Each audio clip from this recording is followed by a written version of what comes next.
Hi, good morning, everyone. So our topic now in health is the drug scenario in the Philippines.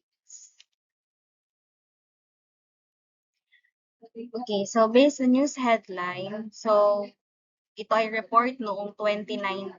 So meron tayong tinatawag na war on drugs. So sabi, war on drugs makes the Philippines fourth most dangerous country. So ito ay based sa report. So ito ay dahil din kay Duterte. So kung inyong mapapansin, simula nung upo si Duterte, ay maraming nabawasan talaga na drug lord tsaka yung mga gumagamit ng drug. Ay sabi nga ay 75% civilian deaths ay nangyari noong 2019. And also, noong 2004, sabi, estimate daw nila na 6.7 million ng drug users sa Philippines. So, noong 2004 pa yun. So, it is based from the Dangerous Drug Board or DTB. And it is also revealed that bumaba na sa 1.7 million ang gumagamit. Ibig sabihin ay nabawasan ang gumagamit na drugs sa Philippines. Okay, so ito ay naging possible dahil sa operations na ginagawa ng ating government like the Philippine Drug Enforcement Agency or the PDEA, the National Bureau of Investigation or the NBI, the Bureau of Customs, Philippine National Police or the PNP. Ay, wag na yan. Ay, ito pala kasama dito. And also nga pala, everyone, the Dangerous Drugs Act of 2002, noong 2002, sinama na nila ang drug test para bago kayo makakuha ng firearms, kayo maglilisensya na barel halimbawa, or halimbawa ay kayo ay papasok sa military, kailangan ng drug test. And even kapag kayo kukuha ng driver's license at saka sa iba pang part, parang nire-record na nila ang drug test para mabawasan talaga ang gumagamit ng drugs. Okay, next. Wag na yan. Sige, wag na yan. Let's go na to the common concepts in drug education.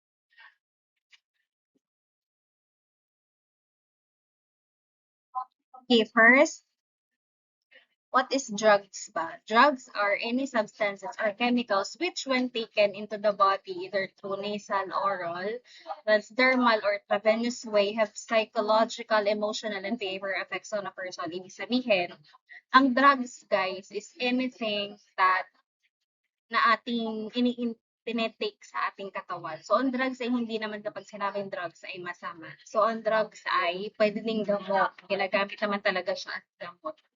Yun nga lang, sa ngayon, kapag sinabi nating drug, parang akala nyo ay masama na agad. So, basta ang drugs ay kahit na anong substance or chemical na tinitake natin sa ating body ay merong effect sa ating katawan. That is drug.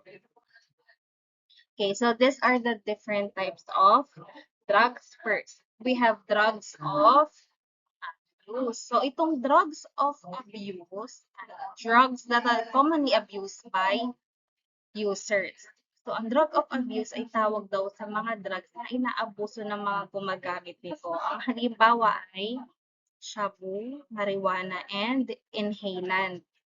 So itong shabu, marijuana, and inhalant sa Philippines, ito yung pinaka-sikat na ginagamit. So kapag inabuso nyo ang paggamit nito, which is ito naman ay ginagamit as gamot, ang tawag na doon is drug of abuse.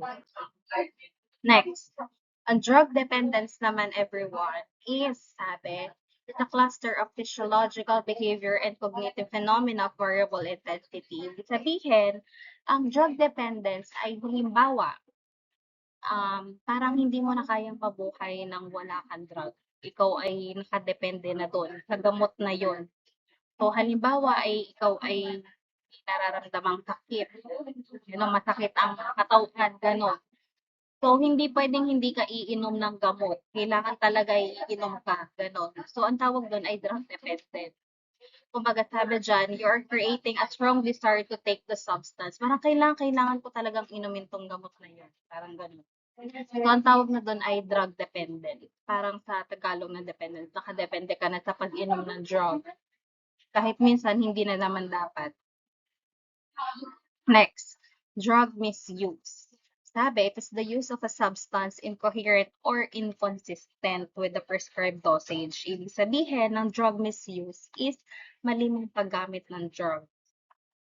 Ay halimbawa, binigay lamang sa iyo na dosage ay 500 milligram, pero ang ginamit mo ay 800 milligram. So, ibig sabihin, mali yung paggamit mo ng drugs. So, ang tawag doon ay drug misuse. Mali yung ininom mo na prescribed dosage na dapat para sa'yo lang. Okay, next. Ang drug abuse naman, sabi, is paggamit mo ng drugs or substance for non-medicinal purposes. So, ibig sabihin, ginagamit mo yung drugs pero hindi naman para dapat sa'yo, para panggamot, parang gano'n. So, sabi kapag ginamit nyo to or nainom kayo ng drug, ng gamot na hindi naman para sa iyo, inaabuso mo ang drug, sabi is makaka-apekto daw sa inyong organ. Pwede din brain damage, liver damage, at kapag na-addict ka talaga dito is, madalas talaga is magkakaroon ka ng behavioral pattern. Next, drug tolerance. So, drug tolerance naman is the condition of the body to adapt to that effect of substance to the body. Ibig sabihin, ganito. Yung drug tolerance ay kung saan, halimbawa ay simula nung bata ka, sanay ka na ng uminom ng gamot. So, once na ikaw ay nainom na ng gamot, yung bata ka, hanggang sa paglaki mo na, tataas ng tataas yung dosage mo ng gamot. Halimbawa ay no, bata ka ay 100 milligram lang yung iniinom mo. Tapos nung hanggang sa mag-teenager ka ay nagiging 500 milligram na yung kaya mong inumin na gamot dahil hindi mo na kaya ng katawan mo yung 100 milligram dahil nasasanay na kasi yung iyong katawan dun sa dosage na yun. Parang hindi na niya kaya yung gano'n kasi nasasanay ka na nga dun sa gamot na yun. Kumbaga parang nato-tolerate na ng iyong katawan yung specific na gamot na yun.